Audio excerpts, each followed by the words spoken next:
Célébrons le succès de Vestron Comics à travers une série de vidéos qui vont mettre la lumière sur les titres Vestron, ces comics en version française qui remportent un succès grandissant sur originalcomics.fr. La demande est folle et le catalogue s'étoffe avec des annonces complètement dingues pour les prochains mois, du Godzilla, le crossover Transformer retour vers le futur, du G.I. Joe par Jay Lee. Il va s'en passer des choses chez Vestron. Vestron, c'est tout simplement le label grand public des comics Veta. Alors les comics Veta, vous les connaissez.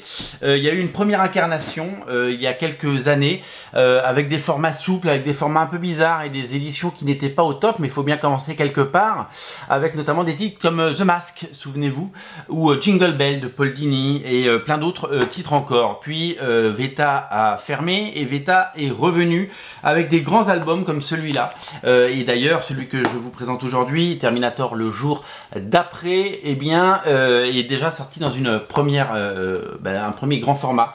Les prix étaient élevés, les prix étaient plutôt costauds, mais les éditions étaient soignées, des grands albums, des grandes pages et évidemment des couvertures spéciales, puisque ça c'était notre couverture collector. La couverture classique c'était celle-là déjà à l'époque.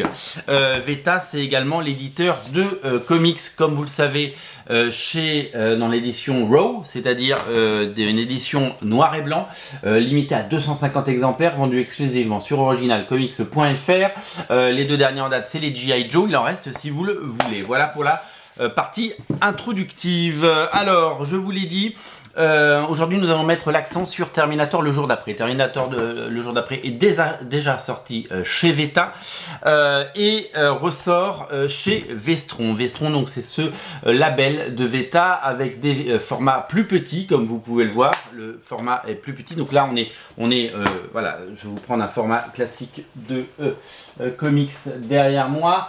Nous allons prendre un TPB classique, voilà, ça c'était un grand format et maintenant le format est un tout petit, plus petit qu'un TPB américain. On est sur un format plus petit, ce qui permet d'avoir des prix plus justes et qui permet évidemment de rentrer dans les grandes surfaces, dans les librairies et un petit peu partout. Après le succès de cette édition là, ce comics est de retour. Il est plutôt intéressant, ce titre à double titre. Le premier avantage, c'est que c'est le premier comics dessiné et entièrement peint à la main par Alex Ross. Nous sommes avant Kingdom Come, nous sommes avant Marvels. Alex Ross n'est pas la méga star légendaire des comics, il n'est pas très connu et il dessine ce Terminator et le résultat est époustouflant. Il avait déjà le talent, il avait déjà tout ce qui a fait de lui une grande star. Le trait n'est évidemment pas encore celui du très grand Alex Ross, mais tout est là. La somme de travail fournie dans cet album est particulièrement incroyable, comme je le disais, et c'est vraiment un album absolument incontournable à ce niveau-là. Vestron, ils se sont spécialisés dans l'adaptation ou les suites de personnages de la culture populaire. On l'a dit, Terminator, les Transformers, Mask, toutes ces séries des années 80. Ils vont récupérer la licence Power Ranger par exemple. Ils ont également édité du Alien et du Predator. Maintenant Alien et Predator ça va passer chez Marvel, donc chez Panini, vous le savez. Et donc ils s'attachent à redonner vie à toutes ces franchises. Et avec des noms comme Terminator, Predator, Alien, eh bien ça marche et ça cartonne. C'est un succès puisque chaque tirage réalisé autour de 3000 exemplaires est épuisé. Certains sont déjà retirés. C'est un succès puisque vous le savez peut-être, ça marche de plus en plus. La demande est vraiment forte sur Vestron et je peux vous le dire puisque nous on les voit au quotidien, les ventes. On en vend beaucoup. Alors oui, on vend beaucoup des éditions Raw, mais ça c'est parce que c'est exclusif chez nous, mais on vend aussi beaucoup de ces collections qui ont trouvé leur public et on est ravis parce que il faut se démarquer quand on est une structure indépendante. indépendante, il faut arriver évidemment à proposer des choses intéressantes, nouvelles et qui sortent des sentiers battus. Et personne ne s'était intéressé, personne n'avait valorisé ce catalogue de comics qui nous vient souvent de chez Dark Horse Comics.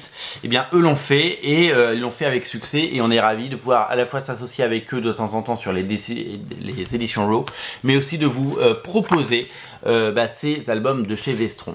Terminator, le jour d'après, ça raconte quoi? Nous sommes en 1990, il a été réalisé en 1990. C'est un préquel en BD de Terminator. C'est-à-dire que nous sommes sur un prequel de Terminator. C'est avant les événements de Terminator 1. Nous avons cette histoire qui met en scène les Terminator, John Connor et tout ça.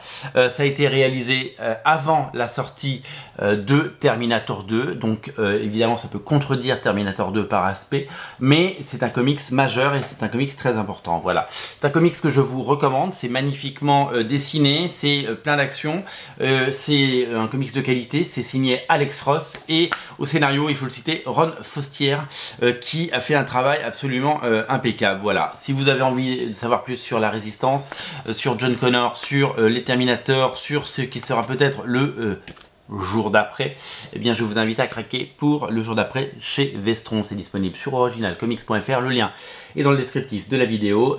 Voilà, craquez pour ce titre et craquez pour le catalogue Vestron, il est disponible sur originalcomics.fr. Salut.